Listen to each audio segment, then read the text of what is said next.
Just like every other celebrity, streamers have seen their fair share of scandals, accusations, and lies in the community that have made for some juicy drama. These streamers took months to own up to what they did wrong, and it cost some of them. In 2020, streamer Dream took his speedrunning skills to Minecraft. His speedrun clocked in at around 19 minutes and 24 seconds, which would have earned him 5th place for the specific speedrun he did, according to Polygon. However, the officials at speedrun.com denied the speedrun and said that it would be a 1 in 177 billion chance that it was even possible to work the way it did without any cheats. This sparked a lot of drama, and Dream aggressively denied all cheating accusations.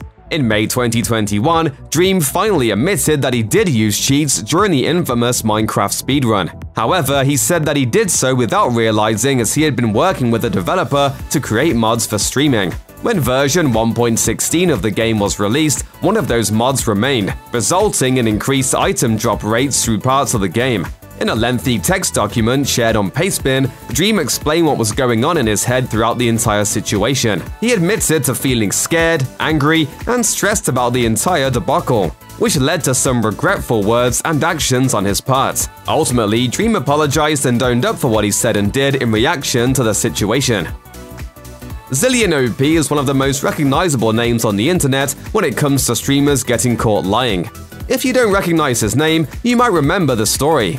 Zilian OP was mainly a World of Warcraft streamer who had a health problem that required him to use a wheelchair. However, in 2013, he stood up from his wheelchair after thinking that he turned his camera off. Viewers were immediately outraged, and Zilian OP said nothing about the situation. He seemed to drop off the internet. However, it wasn't all a lie. Zilian OP finally told more of his story and apologized, 7 years after everything unfolded. Fast forward to 2020. After trying to stream again, Zilian OP gave his side of the story in an interview with Wavy Web Surf.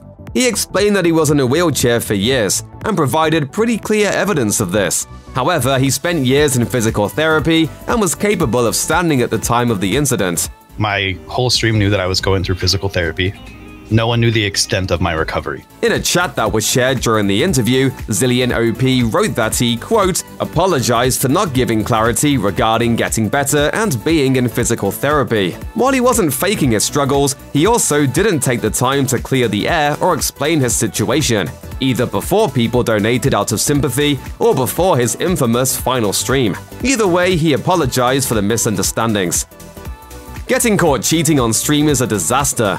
But what happens when you get caught cheating in a professional esports tournament? Counter-Strike Global Offensive player Forsaken can answer that question. In October 2018, Forsaken was caught using an aimbot hack during a tournament, and even tried to delete it once he was caught. According to a statement from the Esports Integrity Coalition to Polygon, Forsaken kept these cheats on an SSD card, which was apparently used in previous tournaments that same year. The senseless cheating led to him receiving a 5-year ban. Shortly after the incident, Forsaken admitted to what he had done and apologized in an interview with AFK Gaming. He said he felt guilty for stealing away the opportunity of a $100,000 tournament win from his teammates and apologized for the work they wasted in getting there. He also mentioned that he regrets ever playing CSGO, stating, quote, nothing good has happened to him since the day he started playing. In the same interview, he also admitted to using the cheat in earlier events that year, specifically the Optic India Bootcamp.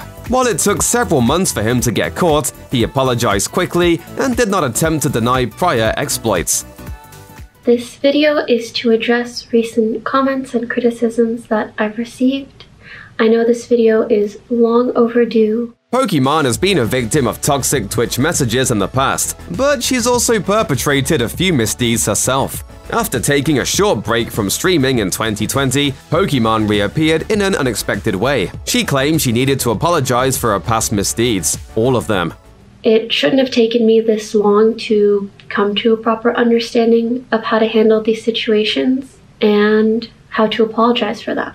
Throughout the apology video, Pokemon detailed several transgressions, including some of her many feuds. She discussed a 2018 controversy involving Keemstar, which ended up with videos belonging to other creators being taken down. In her long overdue apology video in 2020, Pokemon provided more context for the situation, noting that she was a young streamer at the time and didn't understand how the internet would perceive her request for videos to be taken down.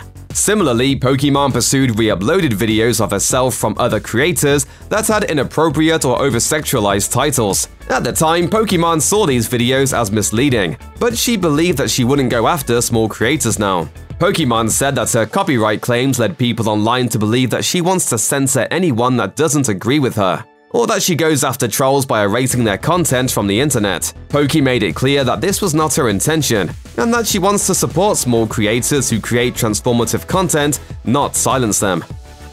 Carl Jacobs has introduced Corpse Husband to Dream's Minecraft world and streamed with Lil Nas X, but that doesn't mean he's free of all drama. In early 2021, Jacobs released an apology video addressing his past association with Ice Poseidon, who frequently used racial slurs in his Twitch streams. Jacobs explained, "So there's a thread going around that I have supported bad people. Right? In the past, I've supported bad people." He claimed that he wanted to clear the air with an apology. Jacobs admitted that although he was, quote, never a massive fan of them, he did support, quote, bad content creators in the past. Jacobs also said that in the past when he used the tryhard emote, which, as reported by Kotaku, is sometimes associated with racist and toxic chat behavior, he did not intend to use it in an offensive way. For his part, Ice Poseidon rejected Jacobs' apology, saying that Jacobs was sending out a witch hunt after him for things he did years ago. Of course, fans have also asked Ice Poseidon to issue an apology for his hurtful words. Ice Poseidon has been the victim before, often being the target of traumatic swatting incidents from the darkest corners of Twitch. Unfortunately, Ice Poseidon's response to the swatting may have resulted in his permanent ban from Twitch. As Kotaku explained, the true reason for Ice Poseidon's ban is a little murky. He'd previously gotten in trouble for using a text-to-speech program on his stream, which viewers tricked into saying racial slurs. He exploded on air, yelling at viewers that they were going to get him banned. Later, after telling viewers his location, Ice Poseidon was swatted while trying to board a plane. Someone watching his stream actually called in a bomb threat to the airline and framed Ice Poseidon as the perpetrator. I felt really bad for everybody on the plane because they just had to sit there because of this guy who called. He called in and said that I had a bomb. Again, he yelled at fans for ruining his plans. It seemed that Twitch banned Ice Poseidon for the real-life chaos that was causing connection with its platform. 3 years later, Ice Poseidon issued a statement on his Twitter account explaining why he thinks a permanent Twitch ban was unjust. In his open letter to Twitch, Ice Poseidon explained that he was afraid of losing his viewership, so he kept upping the ante and creating more dangerous situations for himself and others in order to attract fans. Ice Poseidon also explained that his actions had damaged his real-life relationships and that he now sees these decisions as mistakes that he has served time for. UK Dead by Daylight streamer Aaron had to say he was sorry for an embarrassing video that began circulating in 2019. In the clip, Aaron used a racial slur while playing Dead by Daylight, then clarified that he has the N-word pass and can say the slur freely. Aaron issued an apology on Twitter much later, posting a written message in the Notes app to convey his feelings beyond Twitter's character limit. In the apology, Aaron said he was profoundly ashamed of his behavior in the video and that he's, quote, done a lot of growing up since then. However, Aaron also took the time to explain that he doesn't believe that his slur hurt anyone directly, as it wasn't said in malice towards another person. Followers on Twitter mostly disagreed with this caveat, though a number of fans thanked the streamer for his apology. Valk, where is everybody? They couldn't was there. I'm gonna go give him a kiss real quick.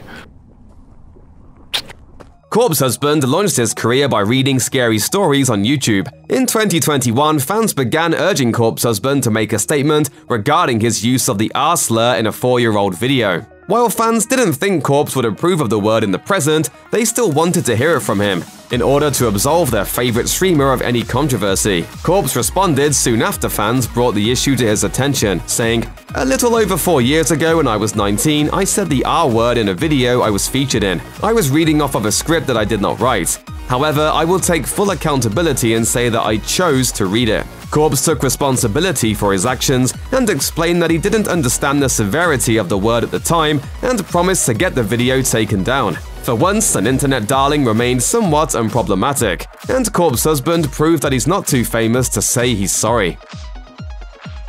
Check out one of our newest videos right here, plus even more SVG videos about your favorite things are coming soon. Subscribe to our YouTube channel and hit the bell so you don't miss a single one.